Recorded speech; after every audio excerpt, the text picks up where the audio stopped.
چیزوں کو وہ کم استعمال کر رہا ہوتا ہے اور وہ بری چیزوں کو بہت زیادہ استعمال کر رہا ہوتا ہے۔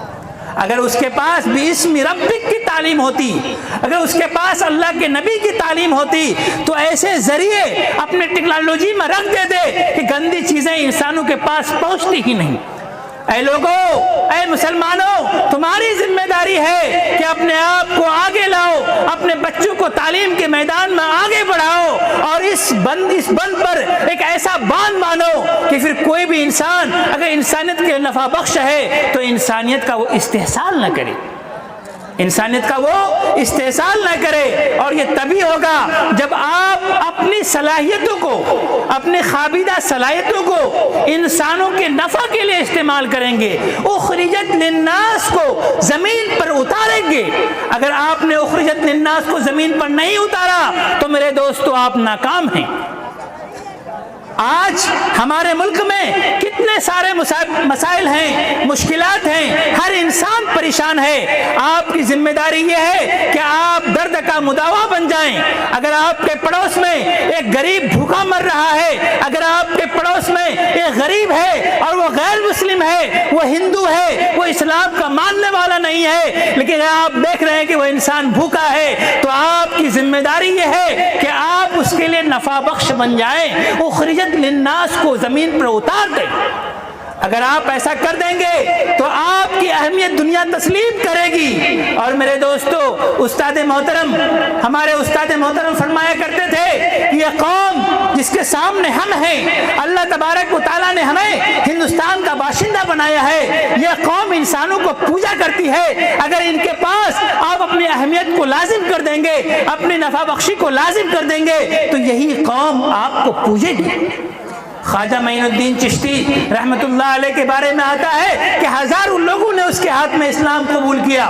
میرے دوستو، کیا تھی ان کے پاس؟ محبت تھی، اسلام کی تعلیمات تھی، چاہے اپنا ہو چاہے غیر ہو، جو بھی آیا گلے سے لگایا، محبت سے پیش آیا، اور پھر وہ انسان محبت کو دیکھ کر اسلام کے دامن سے وابستہ ہو گیا۔ اس لیے اللہ کے نبی کے پیغام کو زمین پر اتارنے کی ضرورت ہے۔ ہم جلسے روزانہ کرتے ہیں، ہر گاؤں میں جلسہ ہو رہا ہے، ہر گاؤں میں مقرر آتا ہے، تقریریں کرتا ہے، ہم سنتے بھی ہیں، لیکن میرے دوستو، سننے کے بعد اس کے اثرات زمین پر بالکل ہی نہیں۔ اگر آپ دکانداری کرتے ہیں، اگر آپ کھیتی لگاتے ہیں، دکانداری کرنے کے بعد دکان سے اگر نفع حاصل نہیں ہوتا ہے تو آپ اپنے بچوں کو کہتے ہیں بند کر دو دکان، تمہارے دکان کی کوئی ضرورت نہیں ہے، اس لیے کہ تمہاری دکان سے کوئی فائدہ ہی نہیں ہو رہا ہے۔ ایک انسان کھیتی کرتا ہے، اگر فصل اچھی نہیں ہوتی تو میرے دوستو گھر کا مالک کیا کہتا ہے؟ ہر بار کھیتی کرتا ہوں، ہر بار مکئی لگاتا ہوں، کھیتی ہوتی ہی نہیں ہے، لگتا ہے کھیتی بند کر دوں۔ انسان غور کرتا ہے، انسان فکر کرتا ہے کہ میں جو کام کر رہا ہوں اس کا اثر زمین پر نظر آ رہا ہے کہ نہیں آ رہا ہے۔ اگر ہم جلسے کر رہے ہیں، اگر ہم اجتماعات کر رہے ہیں، اگر ہم میلاد کر رہے ہیں، اللہ کے نبی کی محفلیں سجا رہے ہیں اور زمین میں اس کا اثر نظر نہیں آ رہا ہے، تو اس کا مطلب یہ ہے کہیں نہ کہیں کوتاہی ہو رہی ہے، کہیں نہ کہیں کوتاہی ہو رہی ہے۔ اگر ہم مکئی لگاتے ہیں اور فصل اچھی نہیں ہوتی تو کھاد دینے میں کمی ہوگی، پانی پہنچانے میں کمی ہوگی، کچھ نہ کچھ تو کمی ضرور رہی ہوگی۔ ایسے اگر جلسے ہوتے ہیں، اجتماعات ہوتے ہیں، اس کا اثر زمین پر نظر نہیں آ رہا ہے تو کہیں نہ کہیں کوتاہی ضرور ہو رہی ہے۔ اس لیے میرے دوستو، ہر انسان اپنے حصے کا چراغ جلائے۔ اگر آپ سامعین ہیں، آپ کے حصے کا چراغ یہ ہے کہ آپ اس نیت کے ساتھ مجلس میں بیٹھیں، جو شاعر سے سنیں گے، جو مقرر سے سنیں گے، اس پر عمل کریں گے۔ ہمارا مزاج کیا ہے؟ ارے مفتی مطیع الرحمان صاحب بڑی اچھی تقریر کر رہے تھے، شاعر اسلام بڑی اچھی شاعری کر رہے تھے، ان کی آواز بہت سریلی تھی، رات بھر ہم نے سنا، واہ واہ کیا۔ صبح ہو کر پوچھا جائے کہ مفتی صاحب اپنی تقریر میں کیا کہہ رہے تھے، تھوڑا بتاؤ تو۔ ارے تقریر تو بڑی اچھی کر رہے تھے مگر یاد نہیں رہا کیا کہہ رہے تھے۔ ہمارے سماج کا یہ حال ہے، ہمارے سامعین کا یہ حال ہے۔ جب میرے دوستو یہ حال ہوگا تو پھر کسی تبدیلی کی امید نہیں کی جا سکتی ہے۔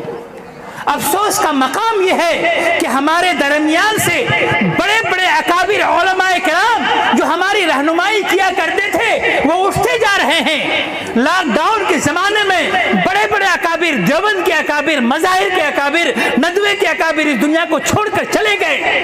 ہماری آبرو، بہار کی آبرو، بہار کی شان حضرت مولانا محمد ولی رحمانی صاحب جو ایک مضبوط آواز تھے، میرے دوستو کل ان کا انتقال ہو گیا۔ ایسا لگتا ہے کہ صرف بہار کی عوام ہی نہیں بلکہ ہندوستان کی عوام یتیم ہو گئی ہے۔ میرے دوستو ہمارے علماء برادری میں مولانا محمد ولی رحمانی کو اللہ تبارک و تعالیٰ نے مرد بے باک بنایا تھا۔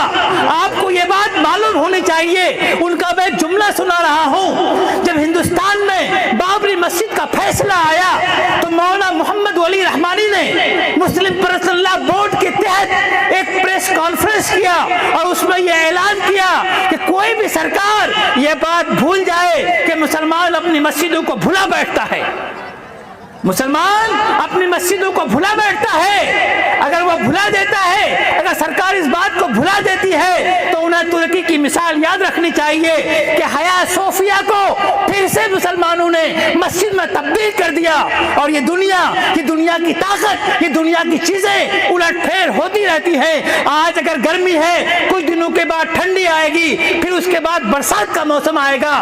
اگر آج کسی کے پاس طاقت ہے تو اپنے طاقت کے ظلم میں غلط کام نہ کر جائے، قانون کے خلاف نہ کر جائے۔ ممکن ہے جو طاقت آج تمہارے پاس ہے اللہ تبارک و تعالیٰ وہ طاقت ہمارے اندر پیدا کر دے، پھر ہماری قوم میں، پھر ہماری نسل میں ایسے لوگ پیدا ہو جائیں جو مسجد کی بازیابی کے لیے تیار ہو جائے۔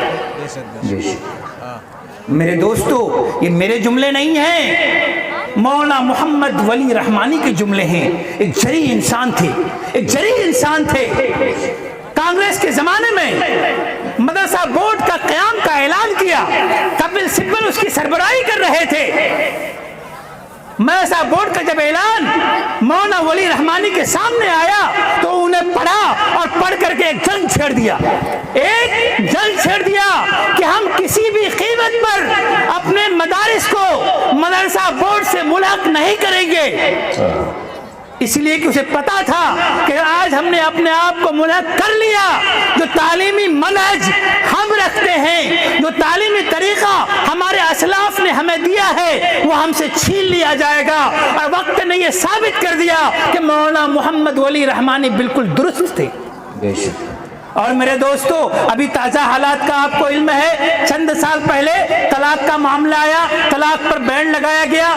مولانا ولی رحمانی صاحب نے پٹنہ میں بہار کے تمام مسلمانوں کو بلایا، گاندھی میدان کو بھر دیا، گاندھی میدان کو بھر دیا، اور دنیا نے یہ مانا کہ بہار کے مسلمانوں کا کوئی اگر امیر ہے تو وہ مولانا محمد ولی رحمانی ہے۔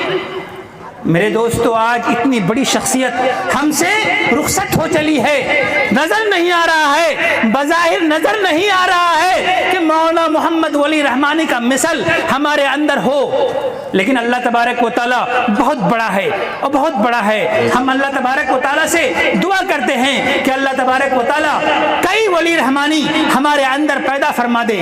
ہم نے مانا، آپ نے مانا، تب وہ امیر شریعت بنے۔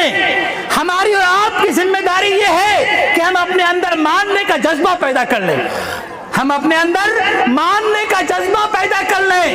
اگر ہم ماننے کا جذبہ پیدا کر لیں گے تو میرے دوستو اسی اسٹیج کے علماء کرام کل کے ولی رحمانی ہوں گے، کل کے ولی رحمانی ہوں گے۔ لیکن ہم نے مانا نہیں، ہم نے تسلیم نہیں کیا تو میرے دوستو بڑی بڑی صلاحیتیں ضائع ہو جائیں گی۔ ہمارے علاقے کی بڑی بڑی صلاحیتیں، بڑے بڑے علماء کرام، بڑے بڑے مفکرین، بڑے بڑے مفتیان کرام ضائع ہو گئے صرف اس لیے کہ ہم نے تسلیم نہیں کیا، ہم نے تسلیم نہیں کیا۔ دعا ہے اللہ تبارک و تعالیٰ سے اللہ مجھے کہنے اور سننے سے زیادہ عمل کرنے کی توفیق عنایت فرمائے، اور ہم سے، ہمارے درمیان سے جو شخصیت رخصت ہوئی ہے اللہ تبارک و تعالیٰ اس کا نعم البدل ہمیں عطا فرمائے، اور ہم سب کو قوم کے لیے، امت کے لیے، لوگوں کے لیے نافع نہیں بلکہ اللہ تبارک و تعالیٰ انفع بنائے۔ وما علینا الا البلاغ۔ جزاک اللہ۔ مدارس اور مساجد سے نہ بھاگو اے مسلمانوں،